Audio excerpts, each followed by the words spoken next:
Assalamualaikum warahmatullahi wabarakatuh. Halo guys, perkenalkan nama saya Waode Anissa Maharani. Semoga kalian dalam keadaan baik-baik saja ya. Nah, di sini saya akan membahas tentang motivasi. Sebelum kita membahas tentang motivasi, pastinya kalian sering dong mendengar kata motivasi. Di sini saya akan menjelaskan tentang motivasi. Yuk kita bahas. Sebelum kita mengetahui tentang motivasi, mari kita ketahui apa itu organisasi. Organisasi sering didefinisikan sebagai sekelompok manusia atau group of people yang bekerja sama dalam rangka mencapai tujuan bersama atau common goals. Meski definisi ini cukup populer karena mudah dipahami, banyak ahli mengatakan bahwa definisi ini terlalu sederhana. Nah, menurut David Carrington, pada tahun 1989, organisasi adalah sistem sosial yang mempunyai pola kerja yang teratur yang didirikan oleh manusia serta beranggotakan sekelompok manusia dalam rangka mencapai satu set tujuan tertentu. Lalu, apa itu motivasi? Motivasi adalah suatu dorongan dari dalam maupun dari luar diri seseorang untuk mengerjakan suatu tugas dengan sebaik-baiknya karena kebutuhan yang didasarkan pada kerangka acuan keberhasilan.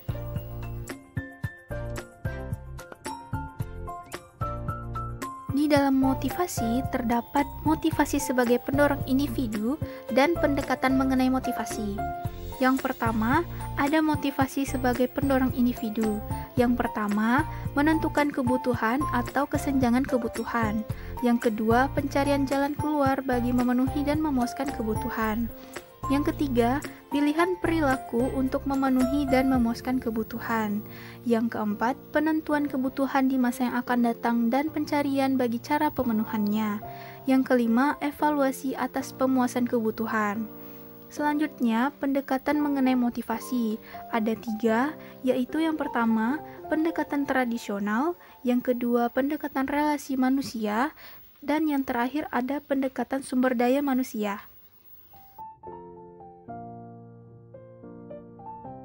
Berikut ini adalah teori-teori motivasi.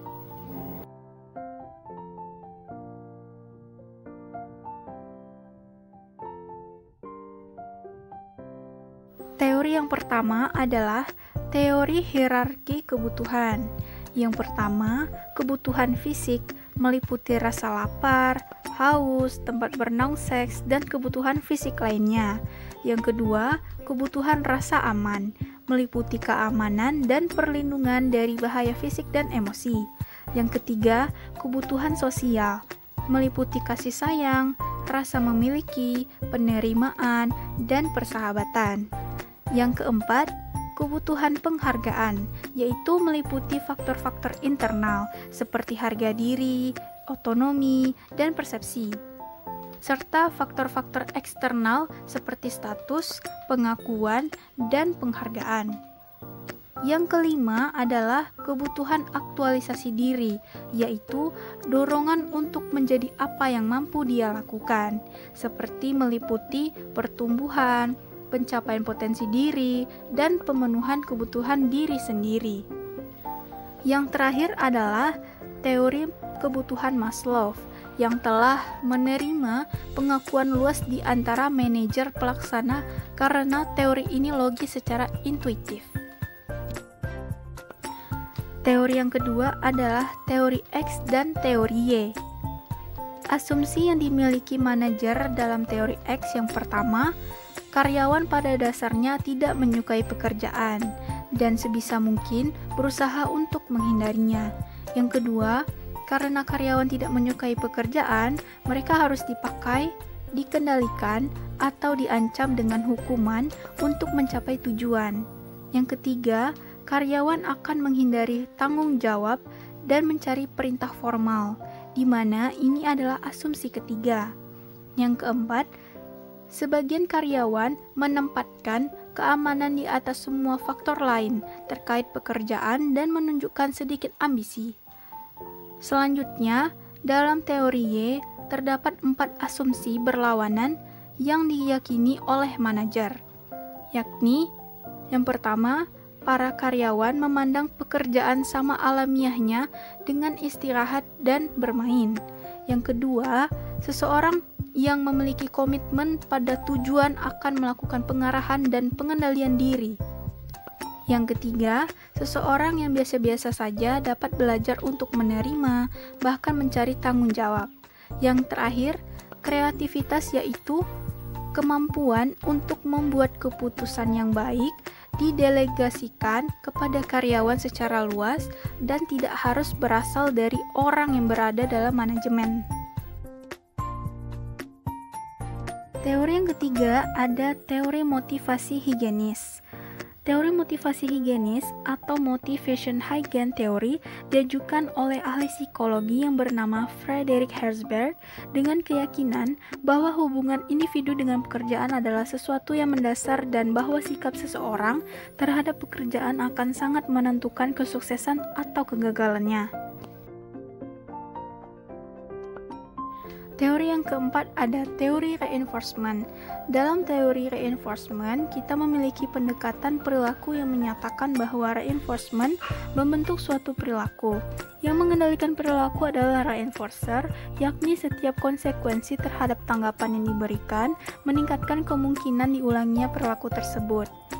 Teori reinforcement memberikan kondisi dalam diri individu dan berkonsentrasi semata-mata hanya pada apa yang terjadi pada seseorang ketika merangsang perilaku dari dalam dan memberikan alat analisis yang tajam kepada faktor-faktor yang mengendalikan suatu perilaku.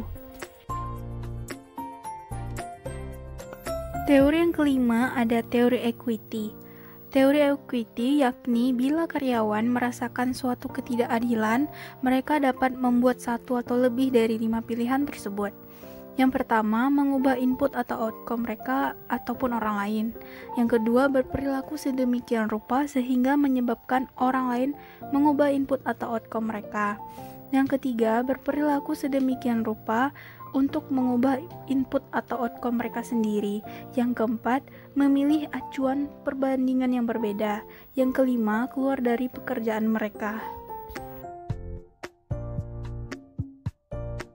Teori yang keenam adalah teori ekspektasi. Teori ekspektasi menyatakan bahwa kekuatan dari kecenderungan untuk bertindak dengan cara tertentu tergantung pada kekuatan dari suatu harapan bahwa tindakan tersebut akan diikuti dengan hasil tertentu, serta pada daya tarik hasil tersebut bagi individu.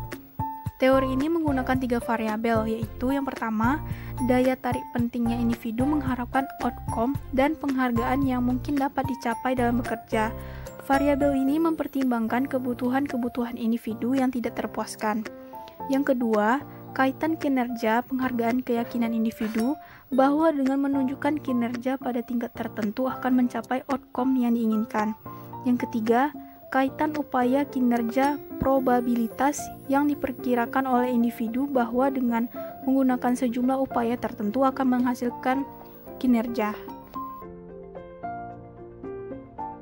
Proses timbulnya motivasi dalam organisasi. Proses motivasi terdiri beberapa tahapan proses. Menurut Inryo Gito Sudarmo pada tahun 1997 sebagai berikut. Yang pertama, apabila dalam diri manusia itu timbul suatu kebutuhan tertentu dan kebutuhan tersebut belum terpenuhi, maka akan menyebabkan lahirnya dorongan untuk berusaha melakukan kegiatan. Yang kedua, apabila kebutuhan belum terpenuhi, maka seseorang kemudian akan mencari jalan bagaimana caranya untuk memenuhi keinginannya.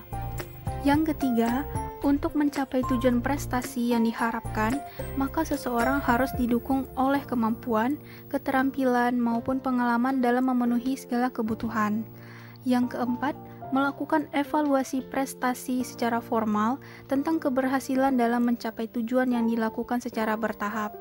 Yang kelima, seseorang akan bekerja lebih baik apabila mereka merasa bahwa apa yang mereka lakukan dihargai dan diberikan suatu imbalan atau ganjaran. Yang terakhir, dari gaji atau imbalan yang diterima, kemudian seseorang tersebut dapat mempertimbangkan seberapa besar kebutuhan yang bisa terpenuhi dari gaji atau imbalan yang mereka terima. Faktor-faktor yang mempengaruhi motivasi. Yang pertama ada faktor internal. Faktor internal dapat mempengaruhi pemberian motivasi pada seseorang, antara lain yang pertama, keinginan untuk dapat hidup, kedua, keinginan untuk dapat memiliki, ketiga, keinginan untuk memperoleh penghargaan, yang keempat, keinginan untuk memperoleh pengakuan, yang kelima, keinginan untuk berkuasa. Yang kedua, ada faktor eksternal. Faktor eksternal ini juga tidak kalah perannya dalam melemahkan motivasi kerja seseorang. Faktor-faktor eksternal itu adalah yang pertama, kondisi lingkungan kerja, yang kedua, kompensasi yang memadai, yang ketiga, supervisi yang baik, yang keempat, adanya jaminan pekerjaan, yang kelima, status dan tanggung jawab, yang terakhir, peraturan yang fleksibel. Nah, apa sih pentingnya motivasi dalam perilaku organisasi? Memotivasi organisasi merupakan kegiatan kepimpinan yang termasuk di dalam fungsi ini. Kemampuan ketua organisasi untuk memotivasi anggotanya akan sangat menentukan efektivitas ketua. Ketua harus dapat memotivasi para anggotanya agar pelaksana kegiatan dan kepuasan kerja mereka meningkat. Jika ketua membiarkan anggotanya berjalan tanpa motivasi, maka bisa dipastikan kinerja organisasi yang memburuk, menemukan kegagalan program kerja bahkan terancam bubar. Fungsi pengarahan ini secara sederhana membuat anggota melakukan sesuatu sesuai dengan apa yang diinginkan dan harus mereka lakukan. Nah, itulah beberapa hal mengenai motivasi ya guys. Semoga semakin mengenal dan semakin memahami mengenai motivasi. Jangan lupa like, komen, dan subscribe. Assalamualaikum warahmatullahi wabarakatuh.